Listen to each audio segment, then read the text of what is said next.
கர்த்தருக்கு ஸ்தோத்திரம். இன்றைய வேத வார்த்தை ஏசாயா எழுதின புஸ்தகம் 58:11.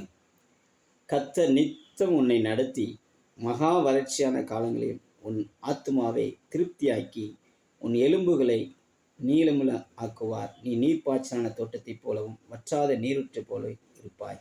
ஆமாங்க, ஆண்டவர் நம்மளை நித்தமும் நடத்த அவர் போதுமானவராக இருக்கிறாங்க. சரிங்க, இன்னைக்கு ஒரு எக்ஸாம்பிள் நான் சொல்லுவது என்னென்னா, வெற்றியாளர்கள்னா யார் அப்படின்னா, ஒரு ஓட்டப்பந்தயத்தில் ஒரு 10 பேர் ஓடுதான்னு வச்சுக்கோங்களேன். முதல் ஓடி அவர்களும் வெற்றியாளர்கள் தான். அவர் இன்றைக்கு பரிசு வாங்குறாங்க. மீதி இருக்கிற 9 பேரும் அவர்களும் வெற்றியாளர்கள் தான். இன்றையாட்டுக்கு ஒரு நாள் நிச்சயமாய் பரிசு வாங்குவாங்க. சரிங்க, காலங்களை 3 விதமான பிரிவுகளை பிரிக்கிறாங்க. ஒன்று கடந்த காலம், அடுத்தது நிகழ்காலம், எதிர்காலம். நம்ம நின்ன இடத்துலேருந்து நம்ம இடதுபுறமாய் நம்ம திரும்பி பார்த்தோம் அப்படின்னா அதுதான் கடந்த காலம்.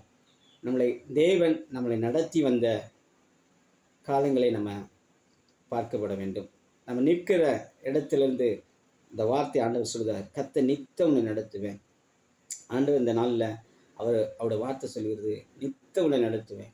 நம்முடைய எதிர்காலம், நம்முடைய வலதுபுறமாய் நம்ம திரும்பணும் அப்படின்னா நம்முடைய எதிர்காலத்தை குறித்து நம்ம பார்க்கலாம்.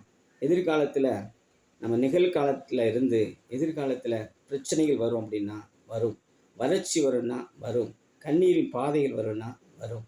ஆனால் அதன் மத்தியிலும் ஆண்டவருடைய வார்த்தை சொல்கிறது, கர்த்தர் நித்தம் உன்னை நடத்தி மகா வறட்சியான காலங்களில் ஆத்துமாக்களை திருப்தியாக்கி உன் எலும்புகளை நீளமாக்குவார். நீ நீர்ப்பாய்ச்சலான தோட்டத்தை போலவும் வற்றாத நீரூற்று போல இருப்பாய் என்று சொல்லி அந்த வார்த்தை சொல்கிறது. நம்முடைய வாழ்க்கை என்ன செய்யும்னா கட்டப்படும். நம்முடைய வாழ்க்கை செழிக்கும்.